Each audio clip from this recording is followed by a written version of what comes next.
It's an awkward state of affairs when it comes to the World Cup qualifiers because you've got two juggernauts of international football, the winners of Euro 2016 in Portugal, the winners of Euro 2020 in Italy, both battling it out just to even get to the World Cup in Qatar this year. Hugh, let's talk about Italy. What's gone on there? Because they were so exciting during the Euros, of course, won the tournament itself. I mean, looking at the players that have played as time's gone on, there's not that much change to this squad. Of course, Mancini's still there as well. Why has there been such a drop-off here that's got them into this situation?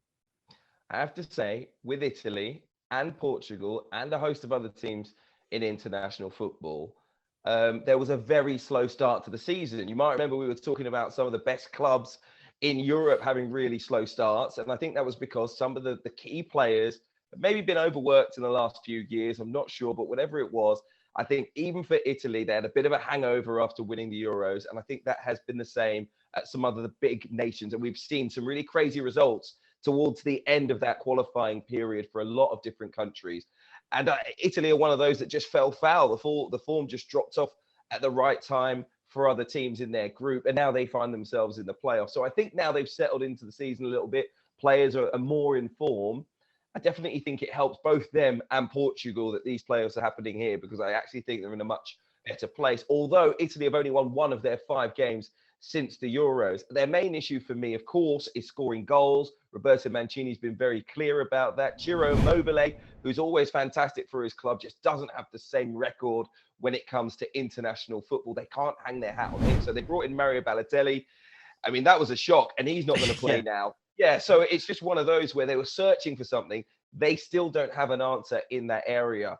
The very lucky thing, very fortunate thing for them is if you don't score many goals, have a brilliant defense, and they do. And I think it will be very difficult for North Macedonia, who scored 23 goals in qualifying, by the way. You know, they're not very sluggish in front of goal, but I think the quality of opposition here for Italy will be the difference. So it could end up being a tight game. But I do think a lot like most of Italy's games, tight, but in their favour. Now, with Italy and Portugal, they both can't go through. They would play each other in the final if Portugal are able to navigate their way past Turkey. The big talking point with Portugal, and it's a similar talking point and narrative when it comes to Man United, is that Ronaldo, for all the goals, for all the quality that is shown for Portugal over the years, there's talks of him not being the right man for them with the sort of rich squad that they've got here. There's a lot of talk about that game in the Nations League. They won 4-1 against Croatia. In that game, Ronaldo didn't play. João Felix played in that game, and it allowed Bruno Fernandes to thrive. It allowed Bernardo Silva to thrive as well. They've got so many great runners in midfield areas and in the wide forward areas. Do you think there's something to be said about Ronaldo not starting these games, or ultimately, you know, starting to put a pathway in place to take him out? Because when Ronaldo plays games, it has to all be about him, doesn't it? Now, everyone that watches this regularly is raging because they'll be saying, once again, you're making it about Ronaldo not starting. Of course he has to start. And I agree with you guys. Ronaldo does have to start. He's a talisman.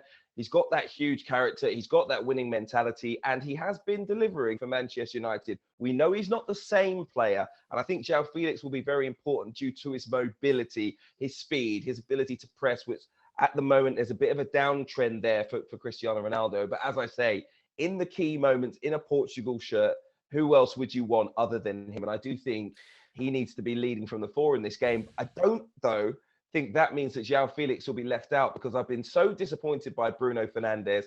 I don't think his form warrants him being in the starting team when you've got some great midfielders. I know Ruben Neves will be missing, but you've still got the experience of someone like João Moutinho to keep that possession a little bit deeper. You have Bernardo Silva, who can deliver goals as well. You've got speed in the team. I just don't see a place for him in that starting 11 right now. But Again, Hugh, if you get broken up a little bit later on, then you bring on Bruno. Hugh, but will you ever be able to get the best out of Diogo Jota, Renato Sanchez, Bruno Fernandes, who's obviously got a lot more years in the tank, Bernardo Silva, whilst Ronaldo's in the team? Will you get the best out of them? You know, I think often we can kind of go, well, Ronaldo scored goals, so get on with it.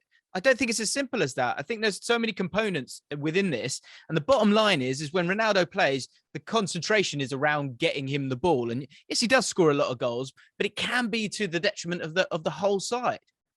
I mean, listen to the players that you just mentioned. I mean, there shouldn't be any problems with Portugal. Come on, brilliant No. midfield, some great players going forward.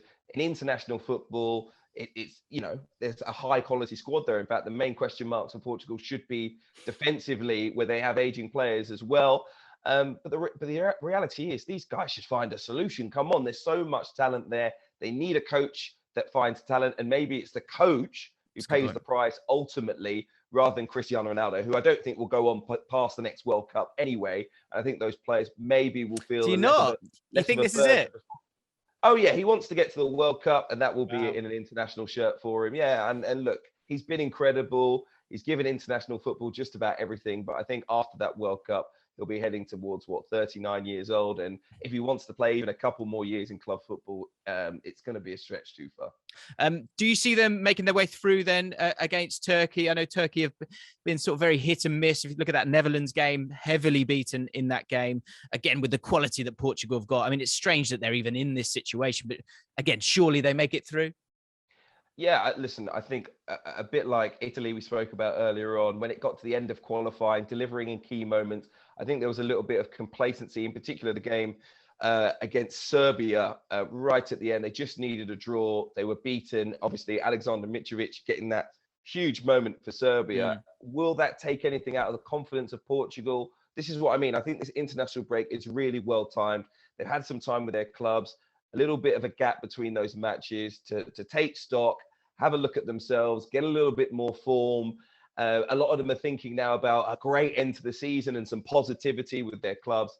And I think it's a totally different mindset from Portugal, and they will play, I think, with more freedom against a Turkey side who has changed coach. Stefan Kuntz has brought in some different ideas, and I think they needed that. They had a legend, of course, Senol Gunesh, but I think things have moved on for Turkey. It'll be interesting to see what they produce. But watching them in the Euros in the flesh like I did, if they have any level of ill discipline, if they're in disarray at all, if they aren't completely together and organized, they will lose. And so far, I haven't seen that level of improvement.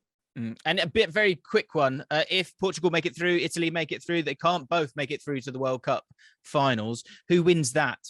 Well, I think Italy just have the organization, the experience after winning the Euros, that togetherness, that spirit, that cohesion. I think it'll be difficult for any of these other three sides to beat them if they reach the playoff. Yeah, I think I'm actually going to go with Portugal if they make it, just because I think that firepower, and I look at it, it's outrageous. There's no way that team can't make it to the World Cup, surely. Although I've probably jinxed it just now. Ruben Dias, massive loss for them, but I still think they've got the quality and the firepower as opposed to Italy, who are just struggling with that a little bit. Hi guys, James Alcott here from ESPN's Football Forecast. Thank you for watching. If you've enjoyed the video and you want to check out more, make sure you subscribe to ESPN UK.